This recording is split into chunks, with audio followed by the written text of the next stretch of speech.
મન અને જીવનના દ્વિતીય ભાગમાં આપનું સ્વાગત છે. આપણે હવે વાત કરીશું મનના બે ભાગો વિશે. પ્રથમ ભાગ એટલે કોન્શિયસ માઇન્ડ, જાગ્રત મન. બીજું એટલે સબકોન્શિયસ માઇન્ડ, અર્ધ જાગ્રત મન. તમારું જે જાગૃત મન છે એ માત્ર 10% છે અને જે અર્ધ જાગ્રત મન છે એ 90% એટલે 90% છે. અર્ધ જાગ્રત મન એ ઉર્જાનો એક અમૂલ્ય સ્ત્રોત છે જે આપણા જીવનને સત્ય, સુખ, સમૃદ્ધિ અને શાંતિ તરફ લઈ જાય છે. જાગ્રત મન દ્વારા કરવામાં આવેલા વિચારોને મૂર્ત રૂપ આપવાનું કામ અર્ધ જાગ્રત મન કરે છે. મન અને જીવનના આ સેગમેન્ટમાં આપણે અર્ધ જાગ્રત મન વિશે વધારે ચર્ચા કરીશું. અર્ધ જાગ્રત મનને સતત આપવામાં આવેલા સૂચનો એક દિવસ સત્યરૂપ રહે છે.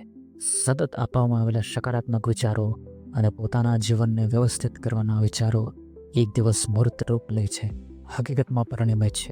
જોડાયેલા રહો મારી સાથે અને સાંભળતા રહો મન અને જીવન. તો આ વસ્તુને સમજવા માટે આપણે કલ્પના કરીશું. બરફનો એક ટુકડો કે જે સપાટી પર દેખાય છે માત્ર 10%, પણ પાણીની અંદર ડૂબેલો હોય છે 90%.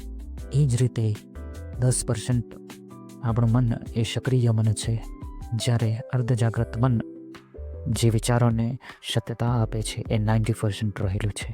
તમારું અર્ધ જાગ્રત મન એ અમૂલ્ય ખજાના જેથી કંઈ ઓછું એ નથી. એને સતત સકારાત્મક વિચારોના બીજ નાખતા રહેવાથી આપણા જીવન પર સકારાત્મક પરિણામો થાય છે.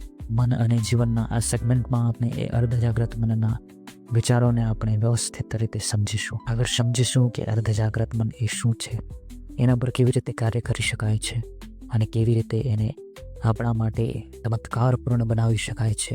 મન અને તેના ચમત્કારો આપણે પણ આપણા જીવનના ભૂતકાળમાં જ્યારે ડોકિયું કરીશું ત્યારે આપણને ખબર પડશે કે આપણે કેવા વિચારો ભૂતકાળમાં કર્યા હતા અને હાલ આપણે કઈ પરિસ્થિતિમાં જીવી રહ્યા છે. આપણા અર્ધ જાગ્રત મનના પરિણામે જ અત્યારના જીવન આપણને તેવું મળ્યું હશે એવું સમજવાનું હોય છે.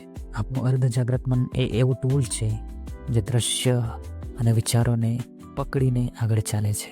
એ મજાક સમજતું હોતું નથી, પણ માત્ર વિચારોને ફોલો કરે છે અને એમને એ સત્ય અને હકીકતમાં મૂર્તરૂપ કરે છે. આપણું અર્ધ જાગ્રત મન 24/24 કલાક સક્રિય હોય છે.